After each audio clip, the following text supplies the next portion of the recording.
Mísseis a caminho, radar travado, segundos para o impacto. E mesmo assim, os porta-aviões dos Estados Unidos não afundam. Não é por causa do tamanho deles, nem mesmo pelos caças no convés. São as armas ocultas. Agora, na superfície, esses navios já parecem imparáveis.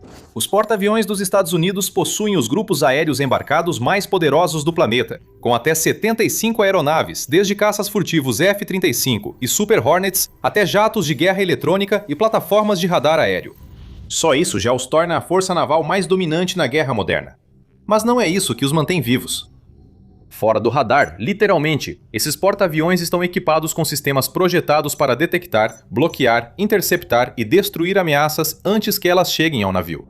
Ao ver como essas armas ocultas atuam juntas, entende-se por que nenhuma marinha moderna conseguiu afundar um deles.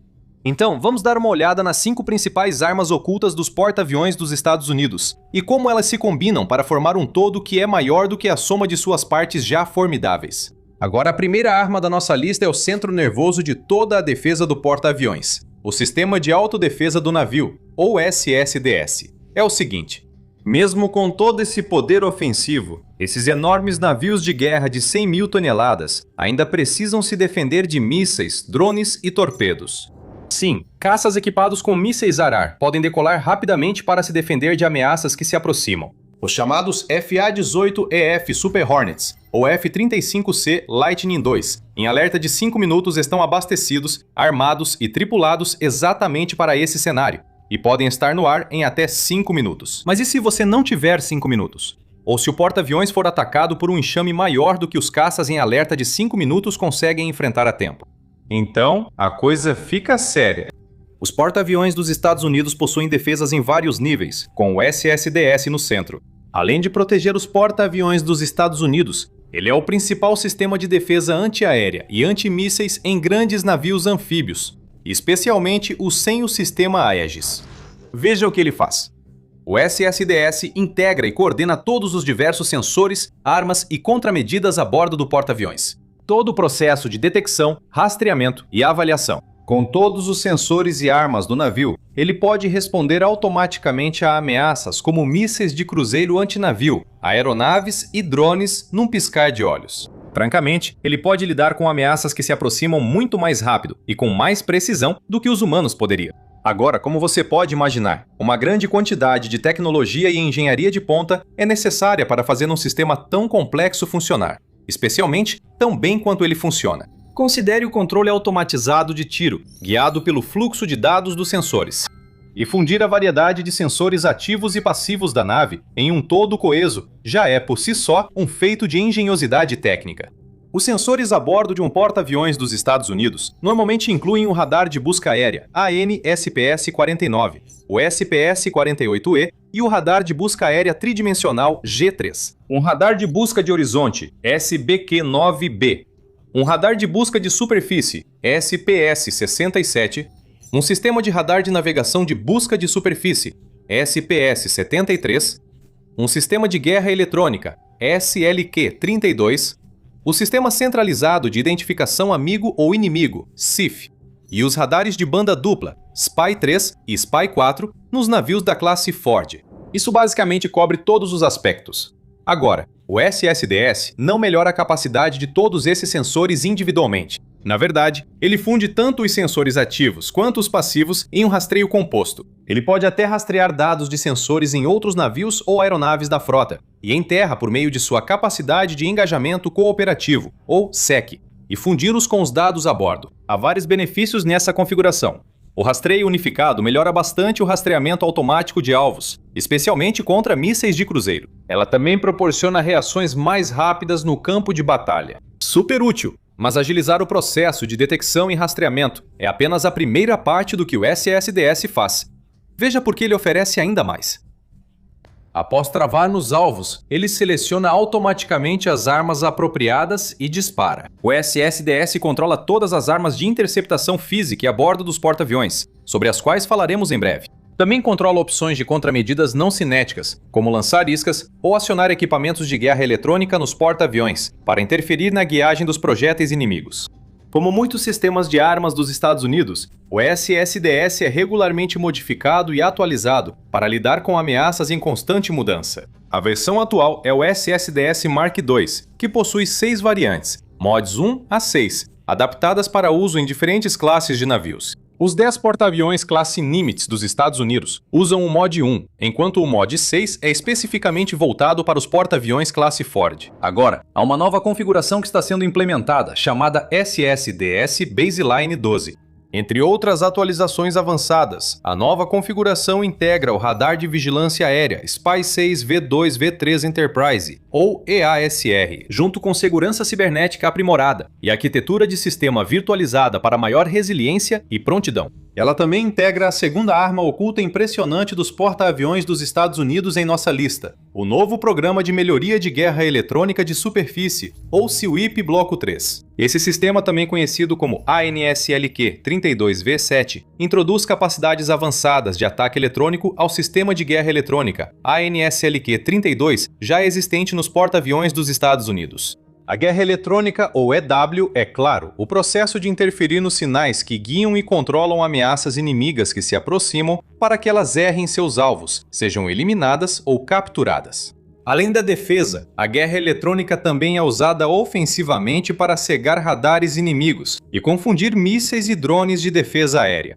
O sistema ANSLQ-32EW, comumente conhecido como Slick-32, tem sido o principal sistema de guerra eletrônica embarcado usado pela Marinha dos Estados Unidos desde o final dos anos 1970, incluindo em todos os porta-aviões americanos. Ele fornece detecção precoce, análise de sinais, alerta de ameaças e proteção contra mísseis antinavio, oferecendo cobertura completa das faixas de frequência de ameaça, cobertura instantânea de azimuth, 100% de probabilidade de interceptação e resposta simultânea a múltiplas ameaças. Já é tão avançado quanto um sistema de guerra eletrônica pode ser. Agora, a atualização SEWIP Bloco 3 eleva ainda mais esse nível de sofisticação, como um vazamento de óleo em praia intocada. A atualização SEWIP Bloco 3 dá aos porta-aviões capacidade de neutralização não cinética, com um arsenal praticamente ilimitado contra mísseis de cruzeiro antinavio e ameaças guiadas por rádio, sem gastar interceptadores físicos. Isso permite que o porta-aviões reserve suas armas cinéticas, caras e escassas, para ataques, em vez de usá-las contra drones, geralmente mais baratos. O radar de varredura eletrônica ativa do sistema, ou radar ESA, utiliza antenas de nitreto de galho para interferência eletrônica de banda larga e alta potência com cobertura de 360 graus. E o alcance e a potência dessas capacidades ampliadas de detecção abrem uma gama expandida de respostas adaptativas e precisas a ameaças em evolução. Os alcances exatos em que a última atualização pode detectar e engajar alvos são classificados. O sistema consegue detectar aeronaves e buscadores de radar de mísseis antes que eles percebam o navio.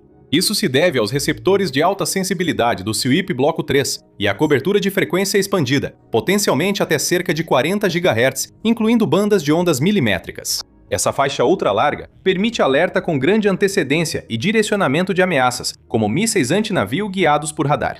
O Bloco 3 também pode operar junto com o conjunto Bloco 2 existente, fornecendo interferência coordenada dentro de um sistema unificado para detecção, análise e contramedidas ativas.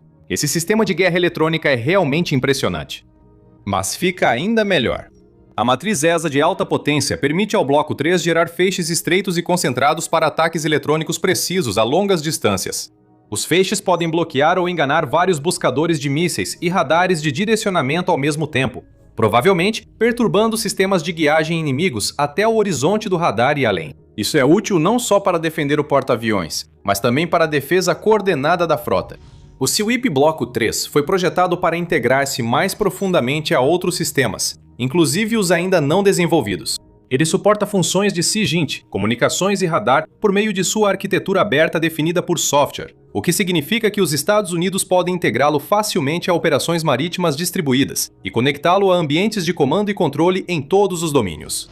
O SEWIP Bloco 3 também suporta a integração de IA, guerra eletrônica cognitiva e efeitos cibernéticos para lidar com ameaças emergentes como enxames de drones. E para completar, ele oferece avaliação de desempenho em tempo real, por meio de algoritmos Sparta, permitindo que o SSDS otimize continuamente a eficácia das contramedidas. Pode não ser tão glamourosa quanto um bombardeiro furtivo, mas na era da guerra tecnológica, pode ser o componente mais crítico da defesa de um porta-aviões dos Estados Unidos. Pense nisso como a segunda camada atrás do cérebro do SSDS, com alcance mais longo.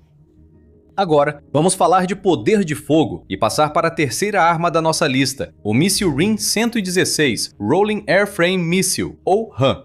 O RIM-116 é um míssil superfície-ar leve, de reação rápida, do tipo dispare e esqueça, desenvolvido em cooperação pelos Estados Unidos e Alemanha. Ele atua como defesa pontual essencial para navios de guerra, projetado para destruir mísseis de cruzeiro antinavio, drones, aeronaves e outras ameaças assimétricas a curta distância. Não é um míssil comum. Sua popularidade fala por si só. Implantado pela primeira vez em 1992, as três variantes diferentes, RIM-116, ou Bloco 0, 116B, ou Bloco 1 e 116C, ou Bloco 2, estão operacionais em mais de 100 navios das marinhas dos Estados Unidos, Alemanha, Japão, Coreia do Sul, Grécia, Turquia, Egito, Arábia Saudita, Emirados Árabes Unidos, México e outras marinhas aliadas. Inclui a implantação em todos os superporta-aviões dos Estados Unidos, onde atua como última linha de defesa. A variante Bloco 2, que está atualmente em produção em série, tem um comprimento de 2,88 metros, um diâmetro de 15,9 centímetros, uma envergadura de 32,1 centímetros e pesa pouco menos de 88,5 quilos. Ele voa em velocidade supersônica não divulgada, tem um alcance de pouco mais ou pouco menos de 9,6 km, dependendo da variante, e carrega uma ogiva de fragmentação de alto explosivo com 3,6 kg de explosivo. Algo incomum para mísseis, ele também oferece 3 modos de guiagem, RF passivo e IR, apenas IR, ou modo duplo, ou seja, RF mais IR. Normalmente ele usa a orientação passiva por RF para rastrear ameaças que emitem radar, e depois alterna para IR na fase terminal. Isso indica que ele pode atingir o alvo, mesmo se a ameaça desligar o radar.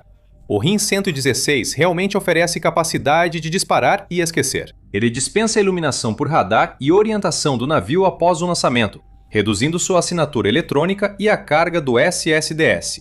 O míssil é lançado a partir do sistema de lançamento de mísseis guiados MK-49 e pode engajar alvos em segundos após a detecção, o que é crucial para o papel de última linha de defesa. O MK-49 se encaixa em convéses lotados de porta-aviões, sem grandes modificações, e pode disparar 21 RIM-116 em uma salva, o que significa que várias ameaças podem ser engajadas simultaneamente e quase instantaneamente. Essas são características impressionantes, pois tornam o RIM-116 muito eficaz contra mísseis de voo baixo, que são difíceis de rastrear e atingir. O míssil é tão eficaz devido ao design de fuselagem giratória, que garante agilidade e precisão na orientação. O RIM-116 gira durante o voo, permitindo que seus canards forneçam controle omnidirecional com menos peças móveis. O Bloco 2 possui 4 canards para controle extra, as variantes anteriores tinham 2. O movimento de rotação permite ao míssil fazer curvas rápidas de alta força G para interceptar ameaças ágeis, como mísseis antinavios supersônicos. Mas a rotação também aumenta bastante a precisão da orientação. A rotação permite que o buscador RF passivo do míssil detecte a direção das emissões de radar recebidas ao amostrar sinais em diferentes planos. Geralmente, sensores multiplanos pesados, caros e complexos são necessários para a mesma função. A rotação elimina a necessidade desses sensores, tornando o RIM-116 mais barato e mais ágil. Já que falamos de mísseis avançados, veja o que é considerado barato. O RIM-116 custa cerca de $900 mil por unidade, excluindo os custos do navio, manutenção e pessoal. Mas com uma taxa de acerto relatada de 95%, é fácil argumentar que vale muito a pena o preço. Afinal, é a última linha de defesa do porta-aviões. E como você provavelmente já percebeu, aqui no Programa Militar, nós não apenas repetimos os mesmos pontos de vista sobre as mesmas histórias de sempre, como fazem os canais militares comuns. Aprofundamos nos fatos relevantes, com análises para você entender. Inscreva-se para a melhor cobertura militar do YouTube. Comparado ao RIM-116, nossa quarta superarma secreta nos porta-aviões dos Estados Unidos está no extremo oposto do espectro de defesa. Atualmente, a primeira linha de defesa de um porta-aviões são mísseis de longo alcance como o SM-2 e SM-6 lançados pelos navios de escolta do grupo. Por isso, do ponto de vista defensivo, navios como os destroyers da classe Arleigh Burke fazem parte do grupo. Mas, no próprio porta-aviões, O ESSM Bloco 2 é o sistema de arma cinética de maior alcance a bordo, ficando em segundo lugar. Vamos concordar e chamar isso de defesa pontual de médio alcance do porta-aviões. O ESSM Bloco 2, ou para dar seu nome completo, o Raytheon RIM 162 Evolved Sea Sparrow Missile Bloco 2, é um interceptador naval de médio alcance desenvolvido pela Raytheon para a Marinha dos Estados Unidos e aliados da OTAN. Em serviço desde 2020, é a mais recente iteração do tradicional programa Sea Sparrow da OTAN, projetado para combater uma ampla variedade de ameaças aéreas, incluindo mísseis antinavios supersônicos manobráveis. Está em produção em larga escala e operacional nos Estados Unidos, Austrália, Canadá, Dinamarca, Holanda, Noruega, Turquia e outros países da OTAN. A variante Block 2 traz um buscador de radar ativo em banda X, aliado ao modo semi-ativo, permitindo engajar alvos sem precisar de iluminação contínua do radar de tiro, da plataforma de lançamento. Assim como o RIM 116, esse modo de guiagem terminal aumenta a flexibilidade tática em ambientes contestados e saturados, e aumenta a eficácia do ESSM contra enxames de drones, mísseis antinavio de voo baixo e até mesmo barcos patrulha de alta velocidade. A grande diferença em relação ao RIM 116 é que o ESSM Block 2 tem um alcance de cerca de 27 milhas náuticas e carrega uma ogiva muito maior, uma carga de fragmentação de 86 libras, com espoleta de proximidade. Esse alcance extra, aliado ao mesmo tipo de recursos de alta tecnologia do RIM 116, é o que faz do ESSM Block 2 uma escolha tão ideal para a defesa de ponto de médio alcance do porta-aviões. A maioria dos navios de guerra dos Estados Unidos pode carregar 4 unidades do Block 2 em uma célula do sistema de lançamento vertical MK-41. Mas nos porta-aviões dos Estados Unidos, eles são lançados a partir dos sistemas de lançamento de mísseis guiados MK-29, acima do convés, lançadores de 8 células projetados especificamente para o ESSM. A maioria dos porta-aviões possui 2 lançadores MK-29, totalizando 16 mísseis ESSM para defesa de ponto. Esse poder de fogo elimina ameaças que superam as defesas de mísseis de longo alcance do grupo de porta-aviões. Porém, 16 mísseis podem não bastar contra um grande enxame de drones ou mísseis. É nesse ponto que surge nossa quinta e última arma secreta do porta-aviões: drones interceptadores Coyote e Roadrunner M. Esses sistemas resolvem uma das questões mais críticas na guerra moderna de drones: a relação custo por abate. Simplesmente não é viável derrubar drones inimigos de $30 mil com mísseis que custam várias vezes mais. Claro, se houver um único drone de $30 mil indo em direção a um alvo criticamente importante, onde o dano poderia valer muitos milhões, se não bilhões, ainda faz sentido usar um míssil de $1 milhão para derrubá-lo.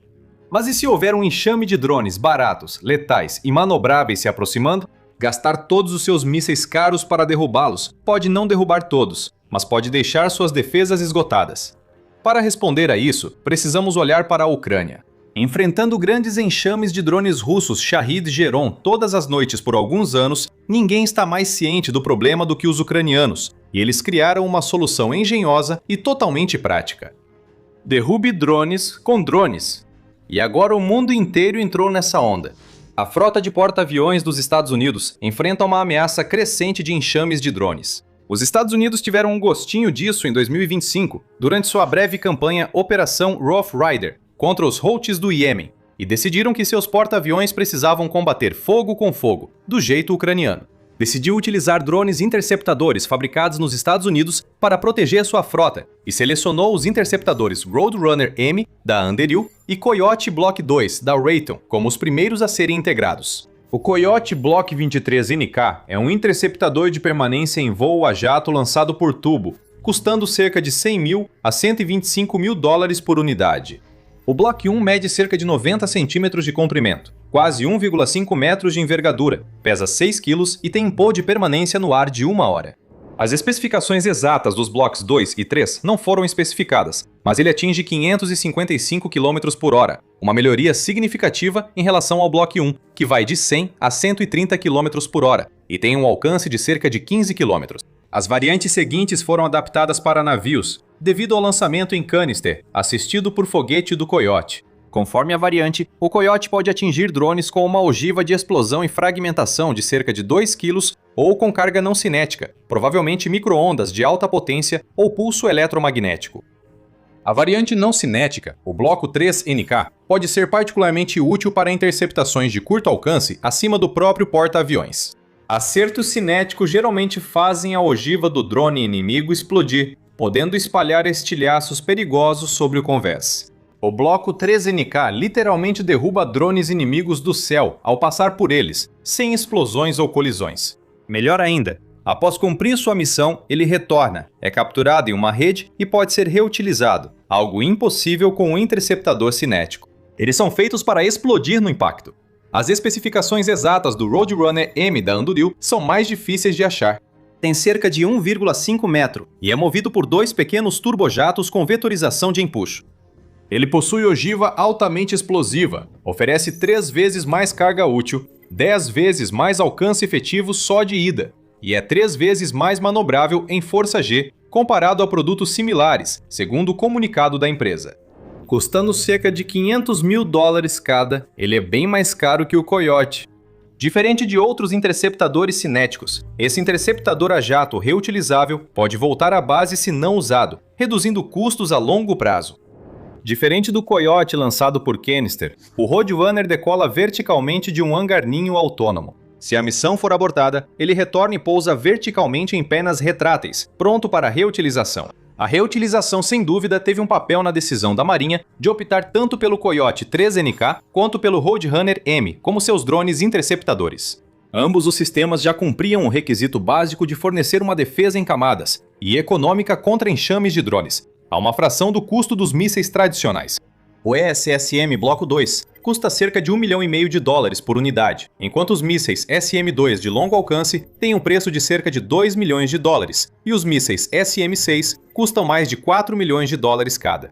O Roadrunner M custa quase metade do preço de um RIM 116 e 3 vezes menos que um ESSM Bloco 2. E o Coyote é 34 vezes mais barato do que isso. Não tem nem comparação. Mas tem só um detalhe, pelo menos em relação à nossa lista. Os sistemas Coyote e Roadrunner M, na verdade, não estão instalados diretamente no porta-aviões americano, como as outras armas que mostramos. Na verdade, estão sendo instalados nos destroyers da classe Arleigh Burke, que escoltam os porta-aviões americanos nos grupos de ataque de porta-aviões. Mesmo assim, isso não diminui a eficácia deles na defesa do porta-aviões. Eles podem permanecer no ar em áreas de risco e serem direcionados rapidamente a ameaças detectadas, agilizando a resposta. Com essa postura preventiva, eles podem rapidamente interceptar um alvo designado, circular até adquirir um e retornar ao navio se não houver alvo. Ainda não está claro se algum dos drones pode ser controlado atualmente pelo SSDS do porta-aviões. Ambos os sistemas provavelmente são operados de forma independente ou através de seus próprios sistemas dedicados de controle de tiro nos destroyers, em vez de serem gerenciados centralmente a partir do porta-aviões. Mesmo assim, ao unir os 5 sistemas de armas ocultos, cria-se uma defesa abrangente e multicamadas para proteger os porta-aviões de quaisquer ameaças que se aproximem. Essas ameaças precisam antes enfrentar os mísseis de longo alcance dos destroyers que escoltam o porta-aviões, engajando-os a uma distância de até 200 milhas. Depois, elas precisam passar despercebidas pelo bloqueio de sinal e ataques eletrônicos do Sweep Block 3, que começam no horizonte ou além. Se conseguirem passar pelo bloqueio, ainda terão que enfrentar os ESSM Block 2, a cerca de 27 milhas de distância. Se conseguirem passar por isso, os RIM 116 e drones interceptadores estarão prontos para finalizar. É por isso que é praticamente impossível afundar um porta-aviões dos Estados Unidos. Você precisa passar por todas essas camadas de armas ocultas, mas impressionantes, antes mesmo de tentar. Mesmo assim, o poderoso porta-aviões pode estar se tornando obsoleto. Veja o vídeo para saber por quê e obrigado por assistir.